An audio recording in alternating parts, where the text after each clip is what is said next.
नमस्कार, स्वागत है आपका हेलो किसान में। आपके साथ मैं हूं अंजू सिंह, हाजिर है हेलो किसान के एक और नए एपिसोड के साथ। हेलो किसान आप किसानों का अपना कार्यक्रम, जहां हमारी कोशिश होती है कि अलग अलग विषय से संबंधित विशेषज्ञ स्टूडियो में आए और आपके सवालों के जवाब दें। ये लाइव फोन इन कार्यक्रम है जहां एक फोन कॉल के माध्यम से आप हमसे जुड़ सकते हैं, अपने सवाल हम तक पहुंचा सकते हैं।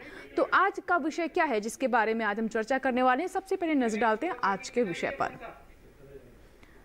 आज का हमारा विषय अंगूर की खेती में समसामयिक कार्य। इसके अलावा बात करेंगे गेहूं फसल में रोग प्रबंधन की। दोनों ही विषय बहुत महत्वपूर्ण है क्योंकि इस समय गेहूं की फसल 70 से 80 दिन की हो चली है और ऐसे में कई तरह की बीमारियां और रोग लगने की आशंका रहती है। गेहूं की साथ ही हम बात करेंगे अंगूर के बारे में। तो अंगूर में कौन कौन सी विशेष कार्य हैं जिसका ध्यान रखना इस वक्त हमारे किसानों के लिए ज़रूरी है, उस पर भी हम विशेषज्ञ से चर्चा करेंगे। आप हमारे टोल फ्री नंबर नोट कर लें जिससे आप हमें संपर्क कर सकते हैं। 2 टोल फ्री नंबर है, 1800-113061। दूसरा है हमारा नंबर 1800-113061। टोल फ्री है यानी इन पर आपका कोई शुल्क नहीं लगेगा। तो बेझिझक फ़ोन उठाएं, हमें कॉल करें और अपनी आशंकाओं को दूर करें, अपने सवाल हम तक पहुंचाएं। आपकी भागीदारी ही इस कार्यक्रम को सफल बनाती है। तो हम कोशिश करेंगे कि ज़्यादा से ज़्यादा हमारे जो कॉलर्स हैं उनके सवालों के जवाब दे सकें।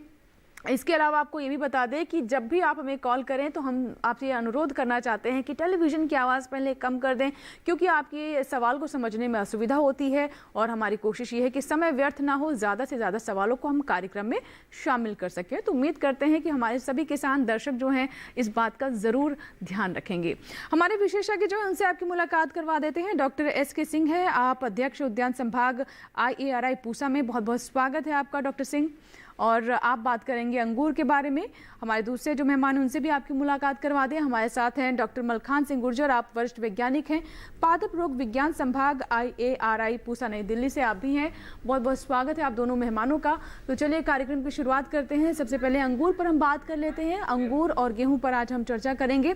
डॉक्टर सिंह, सबसे पहले हम आपसे जानना चाहेंगे कि अंगूर की अगर हम बात करें तो एक ये मतलब ऐसा फल है जो काफ़ी पसंद किया जाता है, खट्टा मीठा फल है और इसकी मांग भी हम देखते हैं कि बनी रहती है। लेकिन हमारे पूरे देश की जो भौगोलिक स्थिति है उसके अनुसार बात करें तो अलग अलग क्षेत्रों में अलग अलग समय पर इसकी फसल ली जाती है।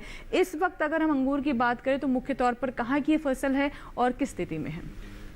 जैसा कि आपने पूछा कि अंगूर भारत में जो है करीब इसे हम उपोष्ण क्षेत्र के हैं और तटीय क्षेत्र जो हमारे मध्य भारत और दक्षिण भारत, यहाँ की जो 2 पद्धतियों में जो हम अंगूर उगाते हैं ये बिल्कुल भिन्न होते हैं। इस वक्त जो हमें जो समसामयिक कार्य करना है ये उत्तर भारत के मैदानी क्षेत्र में उगाए जाने वाले अंगूर, जैसे मैं कहूँ तो पंजाब, हरियाणा, राजस्थान, पश्चिमी उत्तर प्रदेश और हिमाचल का क्षेत्र, जहाँ पे हम काफ़ी अंगूर लगाते हैं। और यहाँ ये जो अंगूर की जो खेती ली जाती है ये इसमें विशेषता ये होती है कि एक काट छांट और एक फसल। और इस पद्धति में जो हम खेती करते हैं इस वक्त जैसे कि ठंडक पड़ रही है, बहुत मैंने पत्तियां बिल्कुल झड़ चुकी हैं, जो वहाँ जो हमारे जो वाइन्स हैं ये जो है सुषुप्त अवस्था में चले गई हैं। इस समय जो महत्वपूर्ण कार्य जो किसानों को करना है वो है काट छांट। और काट छांट हम काफ़ी वैज्ञानिक ढंग से करते हैं क्योंकि हमें एक बार साल में ये करना होता है। तो इसमें देखना ये है कि जो पिछले साल जिस तने पे जो है उसमें फलत हो चुकी है उसे हम 2 गांठ पे काट देते हैं और जो पिछले साल जो तैयार जो 1 साल पुरानी जो तना है उसे हम ओजस के हिसाब से, ये हमेशा किसान को देखना है कि उसने किस्म क्या लगाई है और ओजस के हिसाब से उसे 2-4 गांठ से लेकर जैसे थॉमसन सीडलेस है उसे 12 पे दे जाते हैं। तो इस तरह से जो काट छांट जो है 50-50% जो है इसको रिन्यूएबल स्पर कहते हैं और फुटिंग केन कहते हैं। इस तरह की पद्धति अपनाकर जो काट छांट कर लेता है किसान तो उसमें अच्छी फलत ली जा सकती है। जी बिल्कुल, तो काट छांट इस वक्त बहुत महत्वपूर्ण है। लेकिन जैसा कि हमें सिंह साहब बता रहे हैं कि इसमें भी हमारे किसानों को बहुत सावधानी बरतने की ज़रूरत है और कौन कौन सी बातें हैं जिसका ध्यान रखें ताकि उन्हें अच्छी फसल मिल सके। तो अगर आप प्रूनिंग करने की सोच रहे हैं और क्योंकि उसी का समय भी चल रहा है तो किस तरीके से आप काट छांट करें, इन बातों को और विस्तार से समझने के लिए आप हमारे साथ बने रहें। और अगर आपके कोई सुझाव हैं, कोई समस्या है, कोई जानकारी आप हमारे साथ साझा करना चाहते हैं या किसी सवाल का जवाब चाहते हैं तो विशेषज्ञ लगातार आपके सवालों के लिए हमारे साथ बने हुए हैं। बस कोशिश ये करें कि जब कॉल करें तो टेलीविजन की आवाज़ कम कर दें, नेटवर्क क्षेत्र में रहें। आगे बढ़ते हैं और आज बात कर लेते हैं आज जो हमारा पहला विषय है यानी अंगूर में समसामयिक कार्य का, तो उससे जुड़ी रिपोर्ट देख लेते हैं हम।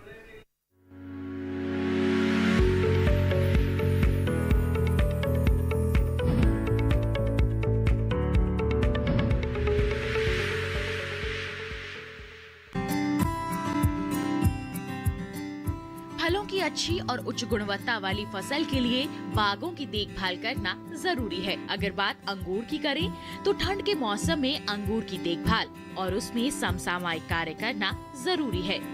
अंगूर की बेहतर फसल लेने के लिए वार्षिक काट छांट काफी आवश्यक है। उत्तर भारत में अंगूर की काट छांट के लिए जनवरी सबसे उपयुक्त महीना होता है। किसी भी बीमारी के प्रकोप से बचने के लिए काट छांट के बाद कटे भाग पर नीले थोथे का घोल लगाना ना भूलें। अंगूर में पहले वर्ष गोबर या कंपोस्ट खाद के अलावा 100 ग्राम नत्रजन, 60 ग्राम फॉस्फेट और 80 ग्राम पोटाश प्रति पौधा जरूरी होता है। हर 5 साल या इससे ऊपर ये मात्रा बढ़कर 500 ग्राम नत्रजन, 300 ग्राम फॉस्फेट व 400 ग्राम पोटाश हो जाती है। फास्फोरस की संपूर्ण मात्रा और नत्रजन व पोटाश की आधी मात्रा काट छांट के बाद इस समय दें। उर्वरक डालने के बाद हल्की सिंचाई करें। कटी हुई शाखाओं से 30 से 40 सेंटीमीटर आकार की कलमें तैयार कर लें और इन्हें 10 से 15 दिनों तक नम भूमि में दबाने के बाद पौधशाला में लगा दें। बेहतर परिणाम के लिए कलमों को 500 से 1000 ppm इंडोल ब्यूटारिक अम्ल से उपचारित किया जा सकता है। अंगूर को चूर्निल आसिता रोग से बचाने के उपाय करें। उत्तर भारत में अंगूर के नए बाग लगाने का भी ये सही समय है।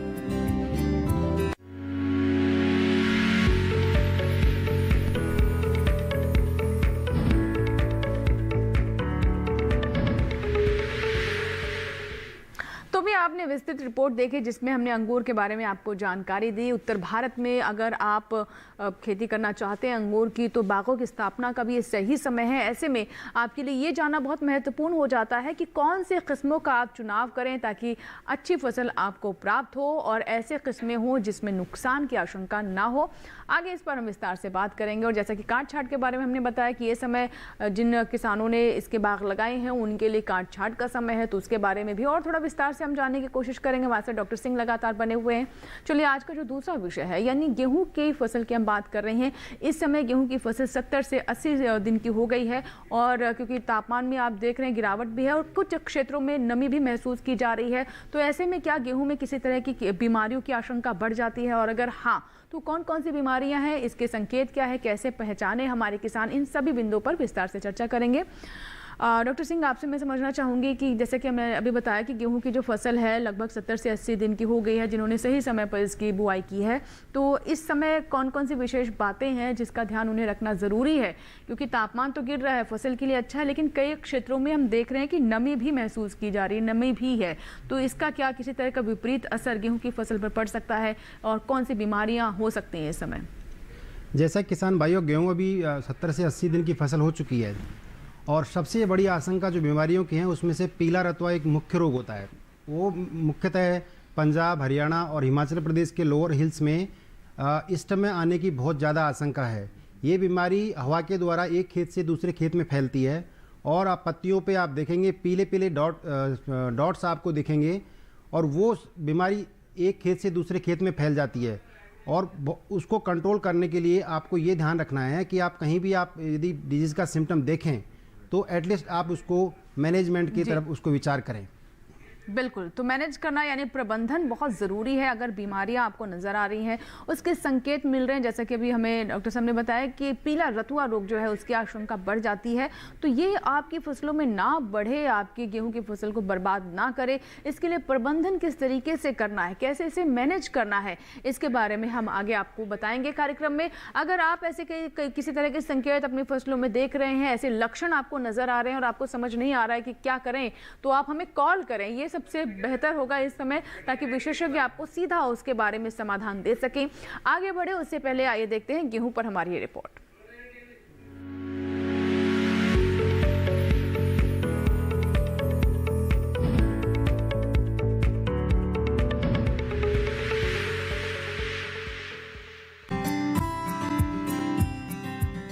इस समय खेतों में गेहूं की फसल लगी हुई है। अच्छी पैदावार के लिए फसल को रोगों से बचाना जरूरी है। वैसे तो कम तापमान रहने के कारण गेहूं में रोग लगने का खतरा कम रहता है, लेकिन फफूंद जनित रोग के लक्षण दिखाई देने पर प्रोपिकोनाजोल का 0.1% या मैनकोजेब का 0.2% घोल का छिड़काव किया जा सकता है। वहीं मौल्या रोगग्रस्त पौधे पीले और बौने रह जाते हैं। इसमें फुटाव कम होता है और जड़ें छोटी व झाड़ीनुमा हो जाती हैं। जनवरी फरवरी में छोटे छोटे गोलाकार सफेद चमकते हुए मादा सूत्रकृमि जड़ों पर साफ दिखाई देते हैं, जो इस रोग की खास पहचान है। ये रोग समय पर बोए गेहूं पर नहीं आता है। संभावित रोगग्रस्त खेतों में 6 किलोग्राम एल्डी कार्ब या 13 किलोग्राम कार्बोफ्यूरान बुआई के समय खाद में मिलाकर डालें। लेकिन किसान इस बात का खास ध्यान रखें कि फसल में किसी भी तरह की दवा का छिड़काव करने से पहले कृषि विशेषज्ञों की सलाह जरूर लें। दूसरी ओर पाले से बचाव के लिए फसल में शाम के समय सिंचाई करें। गेहूं की फसल में चूहों के हमले की आशंका रहती है। ऐसे में गेहूं को चूहों से बचाने के लिए जिंक फॉस्फाइड या एल्यूमिनियम फॉस्फाइड की टिकिया से बने चारे का प्रयोग कर सकते हैं। कृषि विशेषज्ञों की सलाह से ही दवा का छिड़काव करें। इसके अलावा गेहूं की अच्छी पैदावार के लिए फसल को खरपतवार मुक्त रखें। समय समय पर फसल से खरपतवार को साफ करते रहें।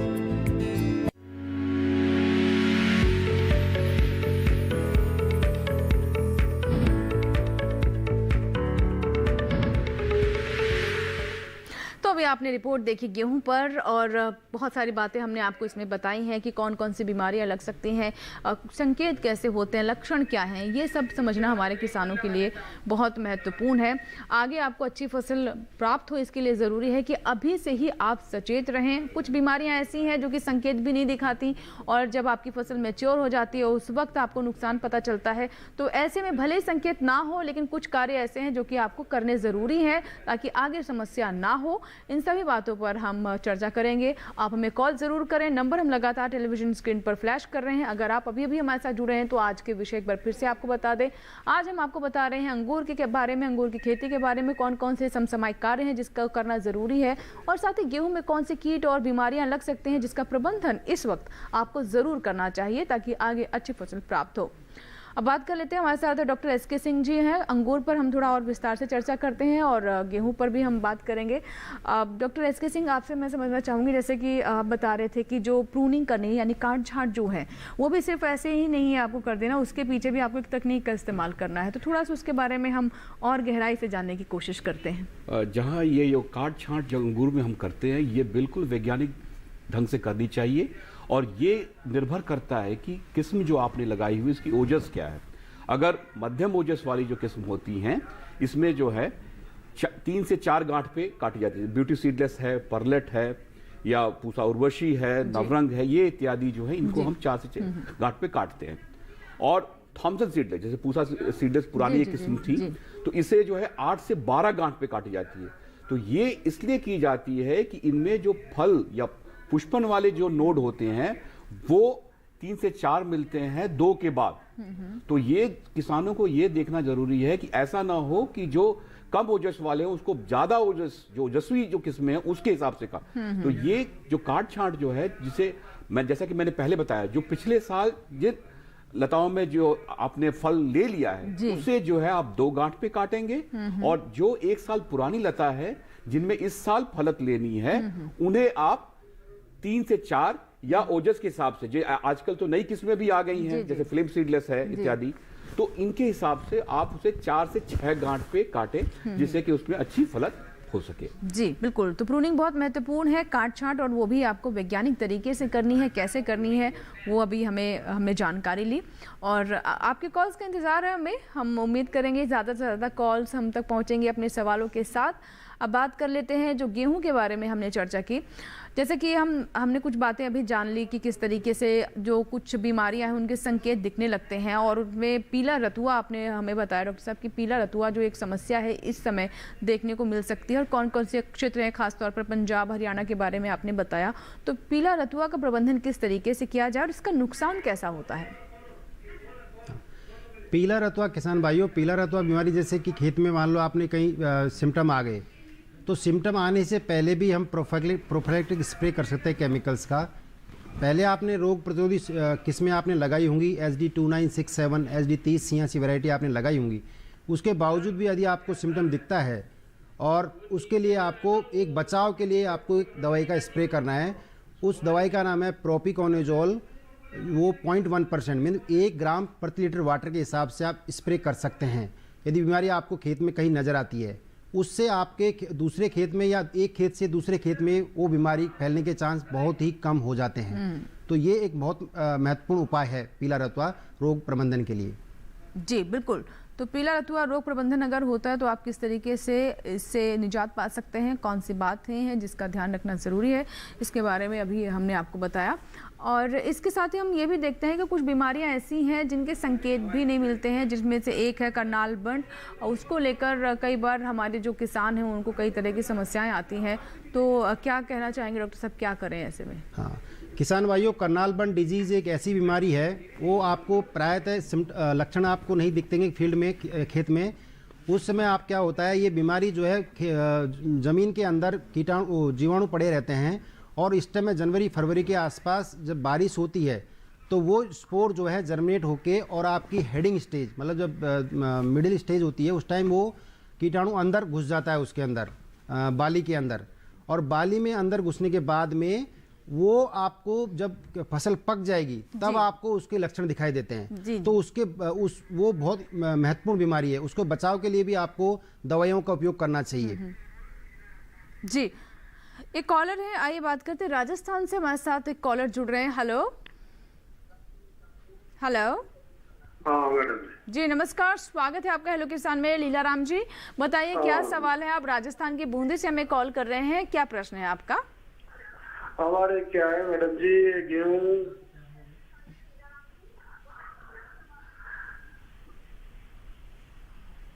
हमारे मैडम क्या है 50 दिन के गेहूं हो गए, 30 दिन के पिला दिए थे हमने पानी। उसके बाद बारिश हो गई तो गेहूं पीले पड़ रहे, तो एक कट्टा 1 बीघा में दे 1 बेग यानी की जी। तो भी गाँव में सुधार नहीं आ रहा है।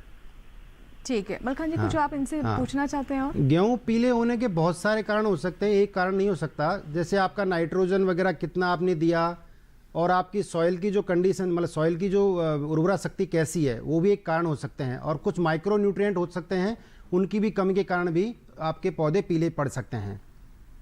और जब तक हम उनको पत्तों को देख के डायग्नोस करके तभी हम बता सकते हैं कि इसमें कौन सी चीज़ की ज़्यादा कमी है जिसके कारण पत्ते पीले हो रहे हैं। जी तो इन्हें क्या आप सलाह देना चाहेंगे? क्या नज़दीकी कृषि केंद्र जो है, कृषि विज्ञान केंद्र, वहाँ जाएं? क्योंकि आप बता रहे हैं कि जब तक देखेंगे नहीं है तब तक समझ नहीं आएगा कि आखिर समस्या किस तरह की है। एक्चुअली आपके नज़दीक कोई भी यदि कृषि विश्वविद्यालय या किसान विज्ञान केंद्र है तो वहाँ आप जाके एक बार बता सकते हैं कि एक्चुअल हुआ किस वजह से है और उसका आपको निदान बता सकते हैं वो लोग। जी जी। इसी के साथ ही हमारे लिए वक्त हो गया एक छोटे से ब्रेक का। कहीं मत जाएगा, ब्रेक के बाद भी हेलो किसान जारी है। एक बार फिर से आपको बता दें कि अगर आप अभी अभी हमारे साथ जुड़े हैं तो हमारे आज के विषय हैं अंगूर में समसामयिक कार्य और गेहूं में कैसे कीट और बीमारियों का प्रबंधन करें, इसके बारे में हम चर्चा कर रहे हैं। आपसे मुलाकात होगी इस छोटे से ब्रेक के बाद, आप हमें कॉल जरूर करें।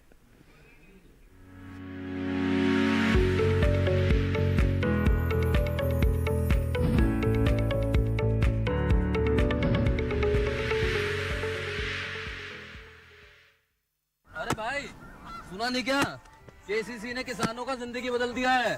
देश के छोटे किसान 1,60,000 रुपए तक का कर्ज बिना किसी गारंटी को ले पाएंगे। ब्याज खोरों से भी पीछा छुटा। मैं तो जैविक खेती का पूरा सामान मंगा लिया, केसीसी का भी कोई दबाव नहीं है। ब्याज चुकाने के लिए पूरा 1 साल मिलता है। समय पर भुगतान करने पर केवल 4% के सालाना ब्याज पे लोन मिल गया मुझे। अपना आधार कार्ड, लेटेस्ट फोटो और जमीन के कागजात लेके अप्लाई करो बस। और नामांकन भरने के लिए जेब भी ढीली नहीं करनी पड़ी।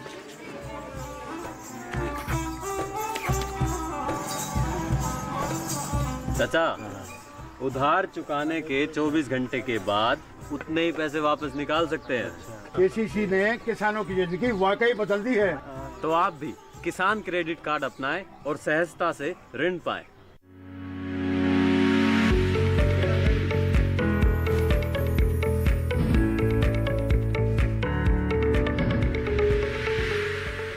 ब्रेक के बाद हेलो किसान में एक बार फिर आपका स्वागत है। हेलो किसान आपका अपना मनपसंद कार्यक्रम, लाइव फोन इन कार्यक्रम, जहां हम आप किसानों से सीधा जुड़ते हैं और आपकी समस्याओं का समाधान मिलता है, वो भी लाइव, बिना किसी इंतजार के। आज के हमारे विषय है अंगूर में समसामयिक कार्य और गेहूं फसल में कीट और बीमारी प्रबंधन। अगर आपने भी ये दोनों फसलें ली हैं तो हमारा कार्यक्रम बिल्कुल भी छोड़कर ना जाएं और अपने पास कागज कलम जरूर रखें। जो भी सलाह हमारे विशेषज्ञों की तरफ से दी जा रही है उन्हें जरूर नोट करें और उनका लाभ उठाएं, अच्छी फसल प्राप्त करें। तो ब्रेक से पहले जैसे कि हमने बात की, गेहूं पर हम बात कर रहे थे डॉक्टर मलखान, और हमने गेहूं में बताया कि किस तरीके से जो करनाल बंट एक समस्या है, इसके बारे में सबसे बड़ी दुविधा यही रहती है कि किसानों को पता ही नहीं चलता। जैसे कुछ बीमारियां हैं उसके संकेत भी मिलते हैं, लेकिन इस बीमारी का तो कोई संकेत ही नहीं होता। तो इसका समाधान फिर किस तरीके से करें हमारे किसान भाइयों? इसका एक मुख्य समाधान ये है कि जब ये बीमारी आने की संभावना हो, जैसे कि जनवरी और फरवरी में मान लो बारिश हो गई और हेडिंग स्टेज आपकी आ गई है, तो ये आपको पता होना चाहिए कि जो स्पोर हैं जमीन के अंदर वो जर्मिनेट होके आपके पौधे पे जाएंगे। तो उस टाइम आपको प्रोपिकोनेजोल 0.1% के हिसाब से आप छिड़काव कर सकते हैं। वो इसका मुख्य उपाय है जिसके द्वारा आप इस बीमारी से बचा जा सकता है।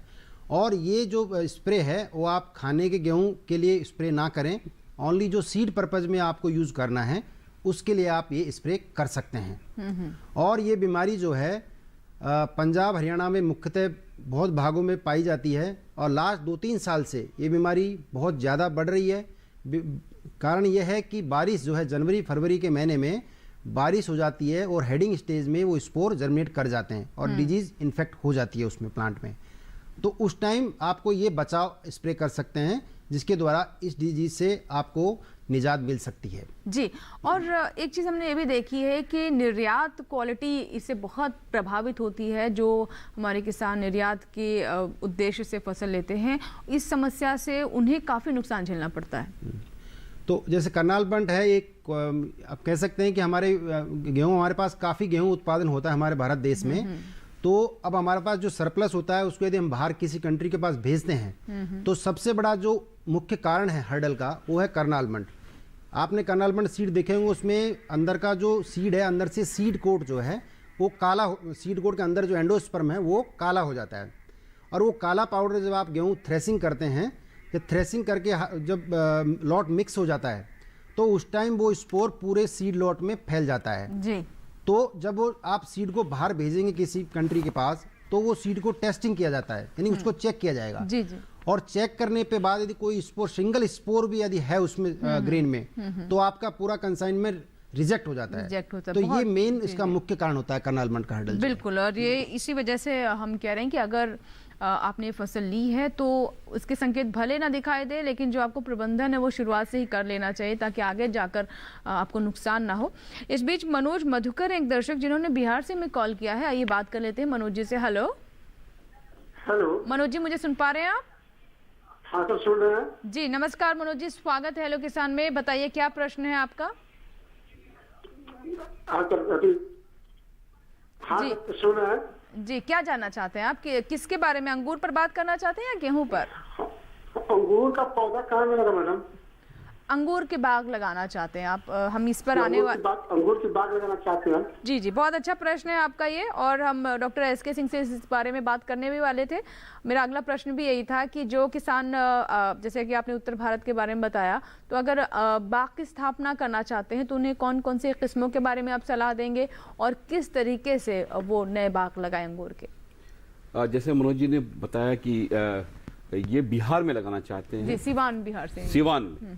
तो उन क्षेत्रों में हम प्राय लोगों को मना करते हैं अंगूर लगाने के लिए, क्योंकि उन क्षेत्रों में मानसून जो हमारी बारिश होती है ये मई के अंत में आ जाती है और उन क्षेत्रों में अंगूर बिल्कुल नहीं लगाई जा सकती जो हम मैदानी क्षेत्र में लगाते हैं। इसीलिए मैं हमेशा ये कहता हूँ कि जहाँ मानसून जो है ये जून तक ना आए तो उन्हीं क्षेत्रों में आप चयन करें और वहीं लगाएं।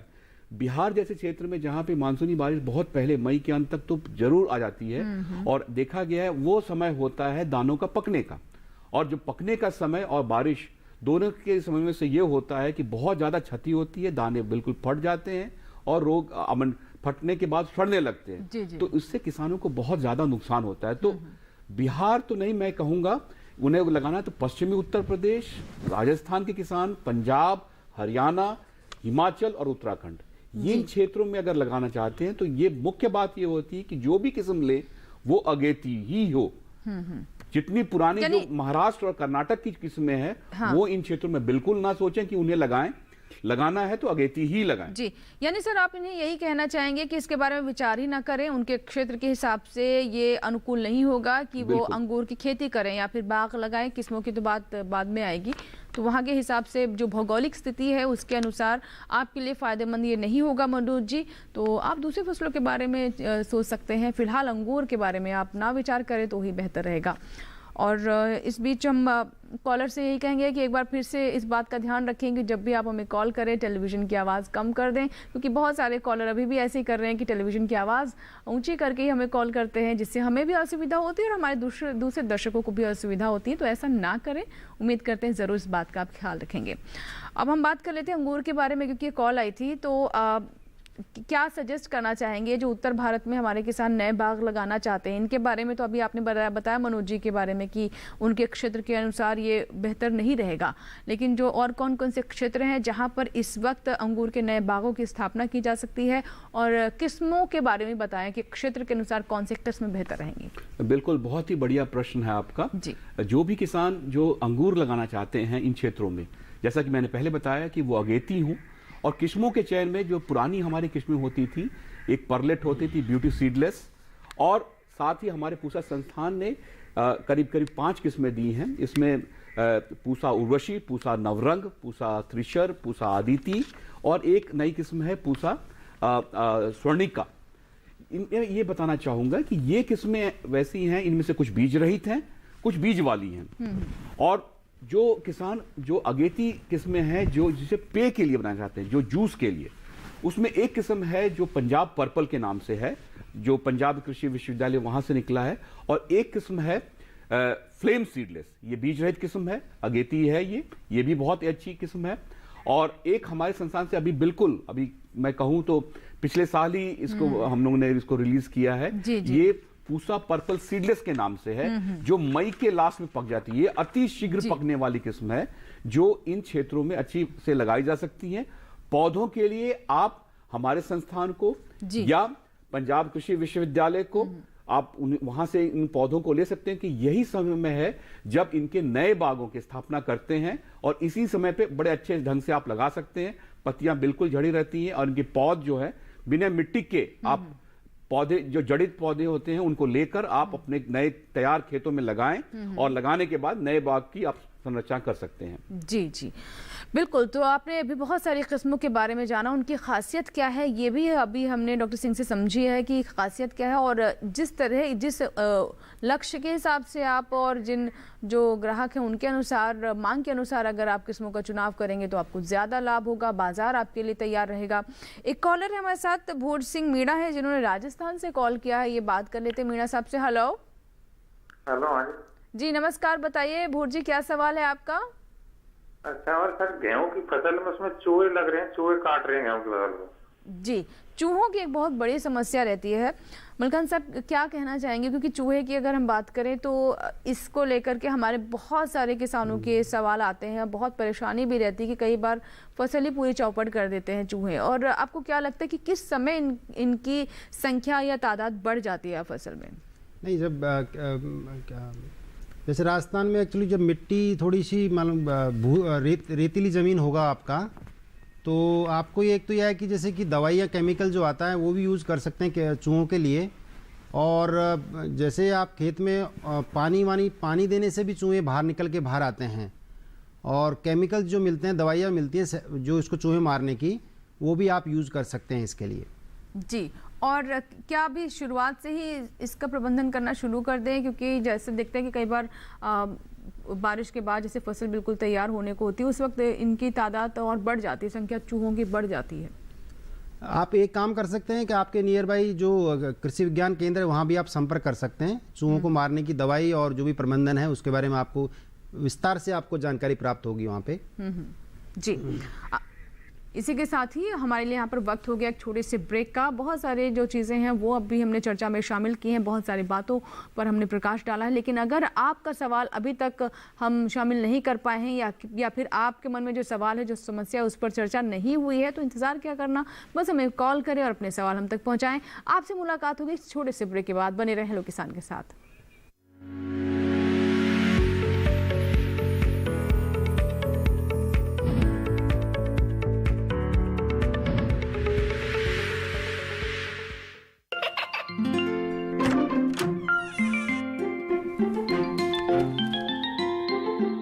ये क्या हो रहा है?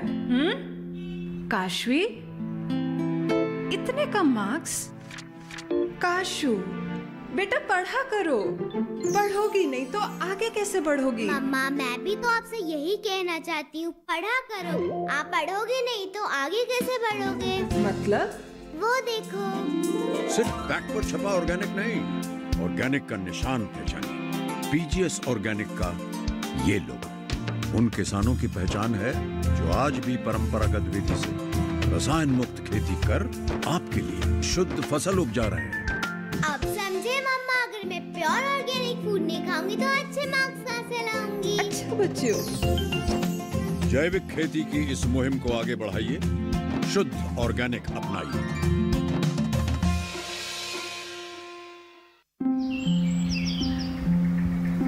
अरे अरे अरे क्या कर रहा है? इधर इधर इधर, हम बोल रहे हैं तेरे बीजू का। पुतला बोल रहा है? हाँ, पक्षियों से तो हम खेत को बचा लेते हैं, पर इन घातक रसायनों से कैसे बचाएं? मतलब? देख बेटा, तू जो ये अंधाधुंध रसायन मिलाता है ना, मिट्टी की सेहत बिगड़ने लगी है, और जब माटी ही कमजोर पड़ जाएगी तो उपज कैसे सेहतमंद होगी? हाँ? अरे पहले ऐसा नहीं था, पूछना अपने बड़े बुजुर्गों से, कैसे फसल लहलहाती थी, शुद्धता झलकती थी। हाँ, माटी भी तंदुरुस्त और लोग भी। पहली वाली बात कहाँ?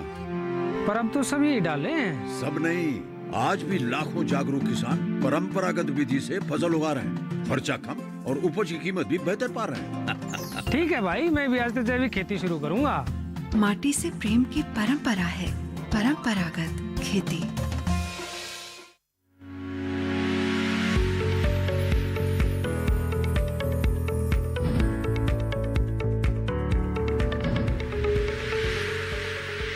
ब्रेक के बाद एक बार फिर आपका स्वागत है। आप देख रहे हैं अपना मनपसंद लाइव फोन इन कार्यक्रम हेलो किसान, जिसमें आज हम आपके लिए दो महत्वपूर्ण विषय लेकर आए हैं। पहले हम बात कर रहे हैं अंगूर में समसामयिक कार्य के बारे में, और साथ ही आपको जानकारी दे रहे हैं कि गेहूं में किस तरीके से कीट और बीमारियों का आपको प्रबंधन करना है, उसके बारे में भी हम चर्चा कर रहे हैं। एक कॉलर हमारे साथ जुड़ चुके हैं, आइए उनसे हम बात करते हैं। हेलो हेलो हेलो जी, नमस्कार, स्वागत है आपका हेलो किसान में। बताइए रामकरण जी, क्या सवाल है आपका? आप सोनीपत से बात कर रहे हैं हमसे। हाँ सर, मेरा सवाल है, मैंने गेहूं की फसल लगाई है 2967 जी, HD 2967 जी।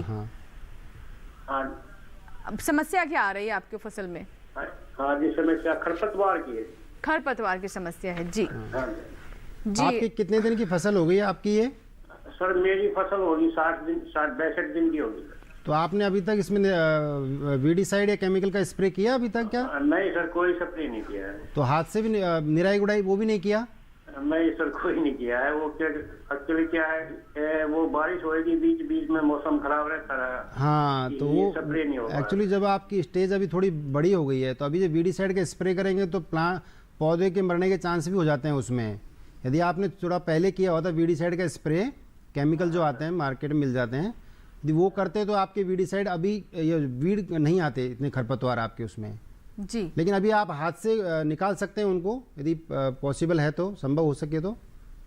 जी बिल्कुल, तो निराई गुड़ाई कर सकते हैं, खरपतवार आप हटा सकते हैं। इस वक्त अगर आप रसायनों का इस्तेमाल ना करें स्टेज पर तो ही बेहतर रहेगा, जैसे कि हमें डॉक्टर मलखान जी बता रहे हैं। और अब बात कर लेते हैं गेहूं पर, बात की हमने, अब अंगूर पर हम चर्चा कर लेते हैं। अंगूर की अगर हम बात करें तो जैसा कि अभी आपने डॉक्टर सिंह बताया कि किस तरीके से प्रूनिंग करें, उसके बाद कौन सी तकनीक का इस्तेमाल करें साइंटिफिक तरीके से, लेकिन फुटाव के लिए क्या करना चाहिए हमारे किसानों को कि आगे प्रूनिंग के बाद उन्हें अच्छा फुटाव मिले और ताकि अगेती फसल भी ले सकें? बिल्कुल, जो उत्तर भारत में अंगूर लगाते हैं या जैसा कि मैंने बताया कि उसने मानसूनी बारिश से बचाना है आपने, तो ये किसान भाई हमेशा ये देखें कि काट छांट करने के बाद जहां भी बेधा हुआ जगह होता है उस पर बोडो पेस्ट लगाते हैं, जिससे कि उसमें फफूंद ना लगे।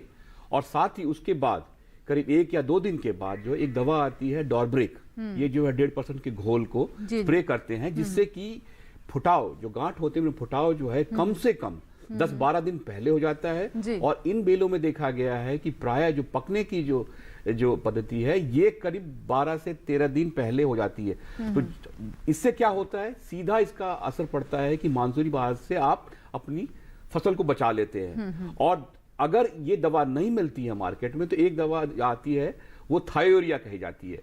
थायोरिया 2 ग्राम प्रति लीटर के हिसाब से, उसका भी अगर छिड़काव करते हैं तो उससे भी 7 दिन पहले जो है इनमें सभी गांठों पे फुटाव दिखता है और उसमें पुष्पन भी अच्छे से होता है और उसके बाद दाने और गुच्छे भी अच्छे से बनते हैं। तो देखें ये कि अगर ये कर सकें तो बहुत ही बढ़िया है।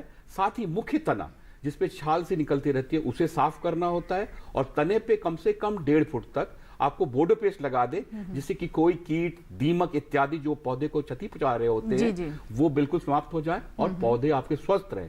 जी बिल्कुल, और जब तक आपके पौधे स्वस्थ नहीं होंगे तब तक आपको अच्छा फल भी प्राप्त नहीं होगा। इसीलिए पौधों को स्वस्थ रखें, और स्वस्थ आप कैसे रख सकते हैं इसके बारे में अभी आपने बहुत विस्तार से जाना है। इस बीच एक कॉलर है, आइए हम उनसे बात कर लेते हैं। हेलो हेलो हेलो जी नमस्कार, स्वागत है आपका हेलो किसान में। बताइए क्या प्रश्न है आपका, किस विषय पर आप जानना चाहते हैं? ये है कि बागवानी फसलों की ट्रेनिंग कहाँ से हो सकती है? बहुत अच्छा प्रश्न है आपका सुगम जी। आप हॉर्टिकल्चर के बारे में जानना चाहते हैं कि बागवानी फसलों की अगर वो ट्रेनिंग लेना चाहते हैं तो कहाँ से ट्रेनिंग ले, क्योंकि इस वक्त तो बहुत सारे कोर्सेज मेरे ख्याल से ट्रेनिंग प्रोग्राम जो हैं वो ऑनलाइन भी करवाए जा रहे हैं। ऑनलाइन भी चल रहा है। जी जी सुगम जी, जैसे आपने पूछा कि बागवानी के आप ट्रेनिंग लेना चाहते हैं, तो सर्वप्रथम मैं आपसे कहना चाहूँगा कि जो आपके सबसे नियरेस्ट जो आपका कृषि विज्ञान केंद्र है वहां आप संपर्क करें और जिस भी फसल पे चाहते हैं उसके विशेषज्ञ हैं, उनसे आप ट्रेनिंग ले सकते हैं अगर आपने काश्त की हुई है। तो अगर नए बाग लगाना चाहते हैं या उस पे आप विस्तृत एक ट्रेनिंग चाहते हैं तो विश्वविद्यालय, कृषि विश्वविद्यालय जो आपसे नियरेस्ट होगा वहां से संपर्क करें। जैसे खांडवा में भी है विश्वविद्यालय, वहां कॉलेज है, वहां पे वो ट्रेनिंग दे सकते हैं। और किस ढंग से कोई भी फल लगाना चाहें, अंगूर हो या कोई भी फल हो, उसकी शुरुआत जो है मिट्टी पानी जांच, गड्ढे की तैयारी, कौन किस्मों का चयन, कितनी दूरी पे लगाएं, अगर सघन बागवानी पे जा रहे हैं तो कैसे कौन सी किस्म को लगाएं। साथ ही उसमें जो है अगर उसमें मिलवा कुछ खेती करना चाहते हैं, कुछ सब्जियों को लगाना चाहते हैं, शुरुआती 3 से 4 वर्ष आपको कुछ भी नहीं मिलेगा। तो वहां किसान हमेशा उसमें बाग के क्षेत्र से कुछ ना कुछ मिलता रहे, तो इससे सब्जियों को लगाते हैं, साग को लगाते हैं, कुछ लोग गेंदा या पुष्प या ट्यूबरोज है ये लगाते हैं। देखना ये है कि अगर नए बाग को लगा रहे हैं तो पूरा प्रशिक्षण जो है आप जो आपके नियरेस्ट जो आपके कृषि विश्वविद्यालय है वहां से ले लें या कृषि विज्ञान केंद्र से ले लें।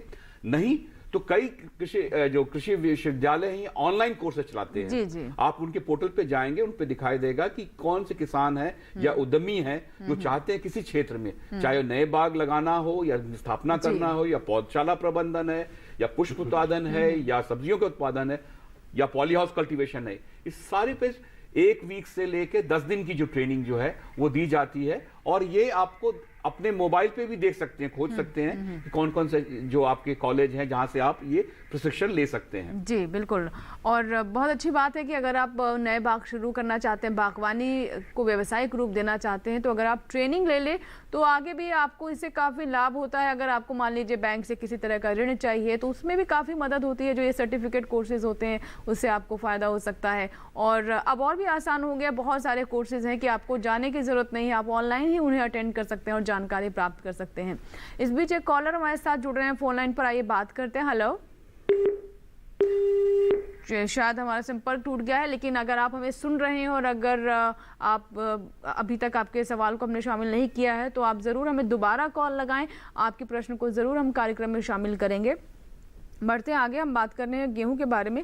जैसे कि डॉक्टर मलखान, हमने शुरुआत में ही बात की क्योंकि कई जगह पर बारिश हुई और उसी वजह से नमी भी बढ़ गई है, तो इसका किस तरह का असर हमारी गेहूं की फसल में देखने को मिल सकता है? क्योंकि एक हमारे कॉलर भी थे जिन्होंने इस तरह की समस्या के बारे में जिक्र भी किया।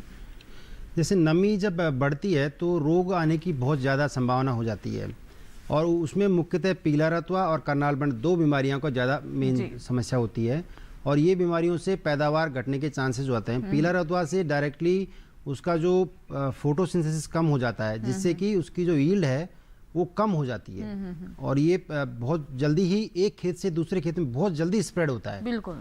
तो इसलिए सबसे ज़्यादा असर इसकी पैदावार पे सीधा असर होता है पीला रतुआ के कारण। और करनाल बंड का तो यील्ड लॉस में इफेक्ट पैदावार में कम होता है, लेकिन इसका एक्सपोर्ट में जब निर्यात करते हैं तब उसका ज़्यादा नुकसान भारत देश को होता है। जी जी। तो ये 2 मेजर इसके कारण हैं। जी, अंगूर पर भी बात कर लेते हैं। डॉक्टर सिंह, अंगूर के बारे में जैसे कि आपने कुछ बातें तो बताई, और नए बाग जो किसान लगाना चाहते हैं उनके बारे में भी जानकारी दी। समसामयिक कार्यों पर भी हम बात कर रहे हैं, लेकिन अगर हम पोषक तत्व प्रबंधन की बात करें तो इस वक्त कौन सी बातें हैं जिसका ख्याल रखना हमारे किसानों के लिए ज़रूरी है अगर उन्होंने अंगूर की फसल ली है? जैसा कि जो भी आपने जो पौध है जिनकी आपने काट छाट कर दिया है जी। और ये कार्य जो है जनवरी के अंत में उसमें जो है गोबर की कम से कम 5 से 7 किलोग्राम जो सड़ी गली गोबर की खाद होती है इसे डालते हैं। करीब 200 ग्राम जो है डीएपी और 200 के आसपास पोटेशियम सल्फेट, ये सारी चीज़ें मिला देते हैं जड़ों में अच्छे से और उसकी सिंचाई कर देते हैं। कोशिश ये होनी है कि सर्दियों के बाद जैसे ही उसे जो पोषक तत्व हम देते हैं उसे सिंचाई करें और सिंचाई के साथ ही उसमें फुटाव अतिशीघ्र आए। ये करना बहुत ज़रूरी है क्योंकि कई बार देखा है किसान जो है कटाई तो कर देते हैं, फिर पोषण उसकी प्रबंधन ठीक से नहीं करते हैं, तो इसका डायरेक्ट असर ये होता है कि उसमें पुष्पन जो है बहुत विलंब से होता है और साथ ही फिर पकने का समय जो है लेट हो जाता है, तो वहां उनको लॉस होगा। और दूसरी बात एक और मैं बताऊंगा, जो काट छांट तो आपने किया, लेकिन काट छांट के बाद जो किसान जो मैंने अच्छी किस्में लगा रखे हैं या मंगवाया हुआ है, तो इनसे उनको पौधशाला नए पौध तैयार करने चाहिए। 2 गांठ वाले जो है कलम काटें, करीब 30 से 40 या 45 सेंटीमीटर की हो, एक पेंसिल जैसे होते हैं मोटाई उतनी की हो और स्वस्थ हो। उस पर देखिए कि कोई रोग के लक्षण ना दिखें, स्वस्थ जो जो जो तने मिलते हैं उनको काटें और काटने के बाद उन्हें जो है अपने तैयार जो खेत है जो बंड तैयार किया उस पर बिल्कुल लगाएं। इससे क्या होगा कि एक एडिशनल आमदनी उनको मिल सकती है, खुद के पौधे तैयार कर सकते हैं, वो बेच भी सकते हैं और आसपास के लोग को अपने जो साथ गांव के लोग हैं जो नया बाग लगाना चाहते हैं, जहां कुछ पौधे मर गए हैं उनको रिप्लेसमेंट भी कर सकते हैं और इससे उनकी एडिशनल कमाई मिल जाएगी। तो ये एक पौधशाला के लिए भी आपका जो कतरन के जो मिलते हैं ये तैयार हो जाते हैं और इसको आप बहुत अच्छे से पौधे के बना सकते हैं। जी जी बिल्कुल, यानी एक अतिरिक्त उनके सामने विकल्प रहेगा आमदनी और बढ़ाने का, और कोई चीज़ बर्बाद भी नहीं जाएगी, वेस्ट भी नहीं जाएगी। और इससे अगर हम कहें कि आम के गुठलियों के दाम, तो ये कहावत बिल्कुल सही बैठती है यहाँ पर। तो हमारे किसान कैसे फ़ायदा ले सकते हैं और छोटी छोटी बातों का ध्यान रख के इन जानकारियों का आप ज़रूर इस्तेमाल करें। एक कॉलर हमारे साथ बलवीर सिंह है जिन्होंने हमें मध्य प्रदेश के भिंड से कॉल किया है। जी बलवीर जी, स्वागत है आपका हेलो किसान में, अपना प्रश्न बताइए। आपकी थोड़ी आवाज कम आ रही है सर। बलवीर जी, मुझे सुन पा रहे हैं आप? हाँ आ रही आवाज। बताइए, प्रश्न बताएं आप अपना। अच्छा, हमारे खेत में जो गेहूं हमने बोया है जी। हाँ सुन रहा हूँ। हाँ बोलिए बोलिए। प्रश्न ये, हम जो गेहूं की फसल करते हैं उतनी अच्छी फसल गेहूं की नहीं हो रही हमारे खेत में, और बाजू वाले खेत में अच्छी फसल हो रही है। तो मैं जो खाद भी देता हूँ तो 1 बीघा में 1 DAP देता हूँ, 1 यूरिया देता हूँ, किसान यूरिया। नहीं, पैदावार की बात करेंगे तो उसमें बहुत सारे कारण होते हैं। पहले तो आपकी कौन सी आपने किस्म लगाई, कौन सी किस्म लगाई आपने? कौन सी किस्म लगाई है बलवीर जी आपने? बलवीर जी, कौन सी किस्म लगाई आपने गेहूं की? मैंने 343 लगाई है। 343 लगाई है। और आप जो 343। हाँ, और बीज आप कितने साल से उसी को बार बार यूज कर रहे हैं या नया बीज आपने यूज लगाया? 343 लगाई है मैंने ना। हाँ समझ गया मैं। आपने कितने साल से वही बीज यूज कर रहे हैं बलवीर जी? मैंने नया लगाया नया। तो फिर तो आपका नहीं, जो मैंने नया लगाया बीज, चलिए खरीद के लगाइए। अच्छा, तो फिर तो आपका ये है कि उसमें जो आपका जो सॉइल जो है उसमें न्यूट्रिएंट जो देते हैं आप, यूरिया और जो और चीज़ें हैं फर्टिलाइजर्स, तो आप एक बार उसका सॉइल टेस्टिंग करवा लें खेत की आपकी। खेत की आपकी सॉइल टेस्टिंग करा लेंगे तो आपको पता लग जाएगा कि उस खेत में क्या चीज़ की कमी है और किसी वजह से ये आपकी दूसरे खेत में ज़्यादा पैदावार आ रही है, आपके में कम दिख रहा है, इसका कारण आपको पता लगेगा। उस हिसाब से आप उसमें जो न्यूट्रिएंट है वो अप्लाई करें, खेत में डालें, तो आपकी पैदावार अच्छी आपको मिलेगी। जी बिल्कुल। तो बलवीर जी, आपने बताया कि आपके जो बगल में जो खेत हैं दूसरे किसानों के, उसमें अच्छी पैदावार है, आपके में कम है, तो आप उनसे भी सलाह ले सकते हैं, पूछ सकते हैं कि वो किन बातों का इस्तेमाल कर रहे हैं। और साथ ही जैसा कि अभी मलखान जी ने बताया कि किस तरीके से मिट्टी का स्वास्थ्य बहुत ज़रूरी होता है, तो हो सकता है कि आपके खेत में जो पोषक तत्व हैं, मिट्टी की जो उपजाऊ शक्ति है, हो सकता है उसमें कुछ कमी हो, तो एक बार सॉइल टेस्ट करा लें और मृदा परीक्षण करवा लें, उससे भी हो सकता है कि आपको आपके सवाल का जवाब मिल जाए। फिलहाल इसी के साथ ही हम यहाँ पर एक छोटा सा ब्रेक लेंगे। ब्रेक के बाद भी हेलो किसान जारी रहेगा, आप बने रहे हमारे साथ।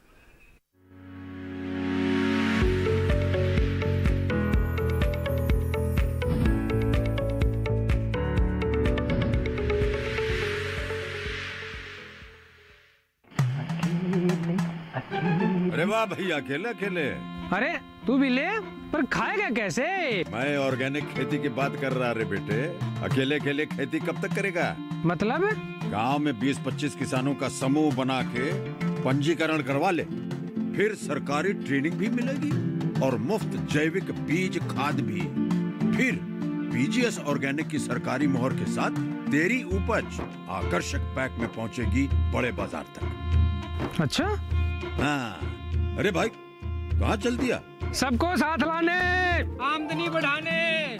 तो किसान भाई समझ गए ना? साथ मिलकर ऑर्गेनिक खेती कीजिए, अपनी परंपरा को आगे बढ़ाइए, ज्यादा मुनाफा कमाइए। माटी से प्रेम की परंपरा है, परंपरागत खेती।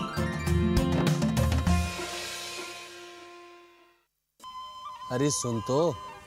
मुझे क्या सुनाना चाहते हो? जो सुनाओ मेरी सौतन को। किसको? अरे वही तुम्हारा मोबाइल फोन जिससे सुबह शाम दिन रात चिपके रहते थे और कहते थे किसान कॉल सेंटर से बातें हो रही हैं। अच्छा ये बात है। हाँ, क्यों? क्या हुआ?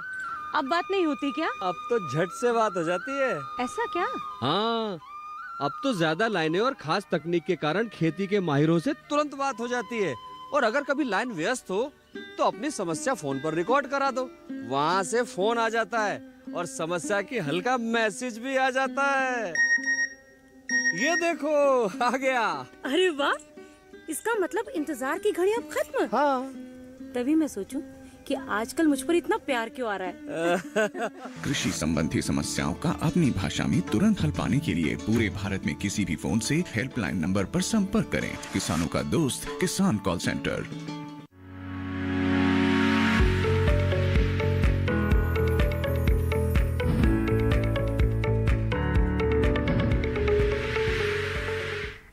ब्रेक के बाद हेलो किसान में एक बार फिर आपका स्वागत है। अब कार्यक्रम के अंतिम पड़ाव में हम पहुंच गए हैं, तो ज़रूर आप हमें कॉल करें अगर अभी तक आपने हमें फ़ोन नहीं किया है, अपने प्रश्न हम तक नहीं पहुंचाए हैं। लेकिन हमारी वैसे भी कोशिश रहती है कि भले ही आप हमें कॉल करें ना करें, लेकिन आपके मन में जो समस्याएँ हैं या फिर आप व्यवहारिक तौर पर जिन समस्याओं का सामना करते हैं उन पर हम चर्चा ज़रूर कर लें। और इन्हीं में से एक समस्या हम ये भी देख रहे हैं डॉक्टर SK सिंह की, अंगूर का क्षेत्रफल लगातार गिर भी रहा है। पंजाब हरियाणा की बात करें, इसके अलावा हमने ये भी देखा है कि पश्चिमी उत्तर प्रदेश में भी कुछ क्षेत्रों में कम हो रहा है। क्या वजह है इसके बारे में हम जानेंगे आपसे, लेकिन एक कॉलर हैं उनसे हम बात कर लेते हैं पहले। Hello hello. हाँ मैडम नमस्कार। जी नमस्कार, बताइए क्या सवाल है आपका? सवाल हमारा है, गेहूं की फसल हम लगाए हैं, 10 जनवरी की बुआई किए हैं। हाँ बोलिए। सवाल मैडम, 10 जनवरी को गेहूं लगाए हैं, उसमें उर्वरक वगैरह आप कैसे क्या इस्तेमाल करें जिससे अच्छी पैदावार हो जाए? एक तो आपने अभी गेहूं बहुत लेट कर दिया आपने। कहाँ से बोल रहे हैं आप? किस? अयोध्या उत्तर प्रदेश। हाँ। गन्ने की पेड़ी में है फसल सर। अच्छा गन्ने की, तो एक्चुअली क्या है, आपने अभी फसल पछेती बुआई की है आपने जनवरी में, और अभी तो मुझे 20 दिन भी नहीं हुआ, मतलब आपका 20 दिन हो गया, लगभग 20-25 दिन। तो उसका यही है कि आप टाइमली इस टाइम पानी ज़्यादा दें। पानी देने से पाले वगैरह जैसे ठंडा ज़्यादा होगा तो वो जो आपकी इनिशियल स्टेज है वो उसको रिकवर करे पानी देने से। और पैदावार जो है इसकी, जो टाइमली दिसंबर में सोइंग होता है आपका गेहूँ, तो उसकी पैदावार ज़्यादा होती है आपकी जनवरी की बजाय। जी जी, क्योंकि उसको जो पीरियड जो मिलता है, उसको टेम्परेचर जो ह्यूमिडिटी मिलता है गेहूँ को उगाने के लिए, वो टाइम थोड़ा सा आपका लेट हो गया है जी, तो उससे आपकी पैदावार थोड़ी सी अफेक्ट होगी इसकी। बिल्कुल।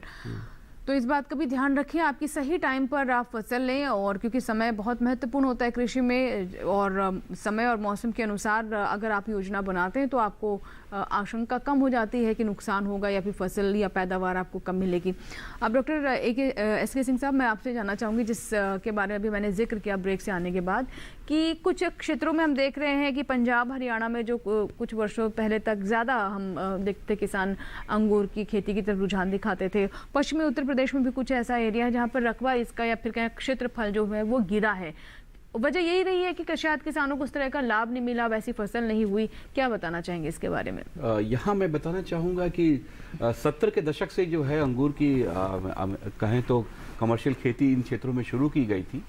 तो उन दिनों किस्मों की हमारे पास चयन करने के लिए कुछ था ही नहीं, सिर्फ परलेट थी एक किस्म जो चलती थी और किसान लगा रहे थे। पर उसमें देखा गया कि वो उसके जो गुच्छे होते हैं बहुत गठीले बनते हैं और बहुत सख्त होते हैं, और उसमें कई जो है आप कहें जो फिजियोलॉजी डिसऑर्डर होती हैं, जो कुछ दाना बड़ा रह जाता है, कुछ छोटा हो जाता है। यही कारण है कि वो बहुत ज़्यादा प्रचलित नहीं हुए। दूसरा मुख्य कारण ये था कि किसानों, जो मैंने पहले में बताया कि जो काट छांट की प्रक्रिया थी, हमें इन क्षेत्रों के लिए किसानों ने यहाँ की किस्म तो लगा ली, लेकिन उसकी काट छांट की जो प्रक्रिया है उन्होंने महाराष्ट्र या कर्नाटक वाली अपना ली, जिससे कि कई किसानों को बहुत क्षति पहुंचा, और उसमें देखा गया कि बिल्कुल ही ना के बराबर क्रॉप मिलना शुरू हुआ। तो ये किसानों ने ये तय करना है कि इन क्षेत्रों में जो यहाँ फायदेमंद ये है कि इन क्षेत्रों में आपको बिल्कुल ना के बराबर जो कीटनाशक या फफूंदनाशक वगैरह छिड़काव करना पड़ता है। ये सबसे बड़ी बात है कि इन क्षेत्रों में अगर आप ऑर्गेनिक ग्रेप कल्टीवेट करना चाहते हैं, इन क्षेत्रों जैसा कोई नहीं। एक कॉलर है, उनसे बात कर लेते हैं। हेलो, आरिफ जी हमारे साथ हैं गुजरात से फोन लाइन पर। जी आरिफ जी, बताइए क्या सवाल है आपका? करना चाहता हूँ। एक बार फिर से बताइए सवाल अपना। जी आरिफ साहब, अंगूर का बाग लगाना चाहते हैं आप? हाँ जी, अंगूर अगर गुजरात में लगाना चाहते हैं आरिफ साहब, तो उन क्षेत्रों में ये देख लेंगे कि थोड़ा वहां पे अगर जून के आसपास अगर बारिश ना हो रही हो तो वहां कुछ एरिया आप लगा कर देख लें। और मैं संस्तुति ये करना चाहूंगा कि जो अगेती पकने वाली किस्म है, जो हमारे यहाँ से मिल जाएंगी आपको पूसा संस्थान से, इन किस्मों को ही वहां लगाकर देखें कि ये अगर किस्में मानसूनी बारिश के आसपास अगर उससे क्षति नहीं पहुंचती है तब आप वहां लगा सकते हैं। और एक काट छांट और एक फलक, यही पद्धति पे आपको चलना पड़ेगा, तब बढ़िया आपको काश्त मिल पाएंगी। तो देख लें आप, अगर हमारे यहाँ पे लिख के आप मंगवा सकते हैं इनकी पौध तो बहुत बढ़िया होगी, नहीं तो पंजाब विश्वविद्यालय से भी आप ले सकते हैं इन किस्मों की पौध। बिल्कुल। तो ये तो बात रही गुजरात में, अगर आप अंगूर की फसल लेना चाहते हैं, बाग लगाना चाहते हैं, तो क्या हमारी विशेषज्ञ की सलाह है, उसी के अनुसार आप आगे अपना फैसला कर सकते हैं, योजना बना सकते हैं। फिलहाल आज आपसे विदा लेंगे। हमारे दोनों विशेषज्ञ स्टूडियो में रहे 1 घंटे तक और बहुत सारे हमारे सवालों के जवाब दिए, विस्तार से चर्चा की। हमारी कोशिश ये थी कि हम अपने दर्शकों को जागरूक कर सकें, अलग अलग विषयों के बारे में जानकारी उन तक पहुंचाएं, ताकि इसका कृषि में वो उचित इस्तेमाल करें और ज़्यादा से ज़्यादा लाभ ले सके। बहुत बहुत धन्यवाद आप दोनों का स्टूडियो में आने के लिए और हमारे कॉलर्स के सवालों के जवाब देने के लिए। और अब आपको बता देते हैं चलते चलते कल के कार्यक्रम का हमारा विषय क्या है। कल का हमारा विषय रबी फसलों में संतुलित उर्वरकों का प्रयोग। इसके अलावा बात करेंगे लीची में पुष्पन एवं फल की समसामयिक देखभाल। और अब आपको बता दें कि अगर आप हमें संपर्क करना चाहते हैं इस कार्यक्रम के बाद भी तो उसका तरीका क्या है, आइए जानते हैं कैसे आप हमें ईमेल कर सकते हैं। हमारा ईमेल एड्रेस इसके लिए नोट कर लें, hellokisan2015@gmail.com। इसके अलावा अगर आप चाहें तो फेसबुक से भी हमसे जुड़ सकते हैं, हम तक पहुंच सकते हैं, अपना संपर्क आप साध सकते हैं फेसबुक के माध्यम से। आप फेसबुक पर जाएं, सर्च बॉक्स में हेलो किसान टाइप करें, हमारा आईडी खुल जाएगा जिसे आप फॉलो कर सकते हैं, ऐड कर सकते हैं, मैसेंजर के माध्यम से सवाल हम तक पहुंचाएं या फिर वॉल पर भी अपने सवाल साझा कर सकते हैं। इसके अलावा एक और बहुत ही आसान तरीका है, अगर आप इंटरनेट पर नहीं हैं तो आप कॉल कर सकते हैं सोमवार से शनिवार सुबह 6 से रात 10 बजे के दरमियान 1800-113060। ये हमारा टोल फ्री नंबर है जो कि इस कार्यक्रम के बाद भी आपके लिए उपलब्ध रहेगा। आप कॉल करें और अपने प्रश्न इस नंबर पर रिकॉर्ड करवाएं जिन्हें हम कार्यक्रम में शामिल करते हैं। तो अभी के लिए फिलहाल इतना ही। कल फिर नए विषय के साथ हेलो किसान में आपसे मुलाकात होगी, नए विशेषज्ञों के साथ, और वही हमारा मकसद रहता है कि आपके ज़्यादा से ज़्यादा प्रश्नों के जवाब दे सकें, आप तक जानकारी पहुंचा सके ताकि आप उनसे लाभ लेकर खेती को फायदेमंद बना सकें। फिलहाल दीजिए इजाज़त, नमस्कार।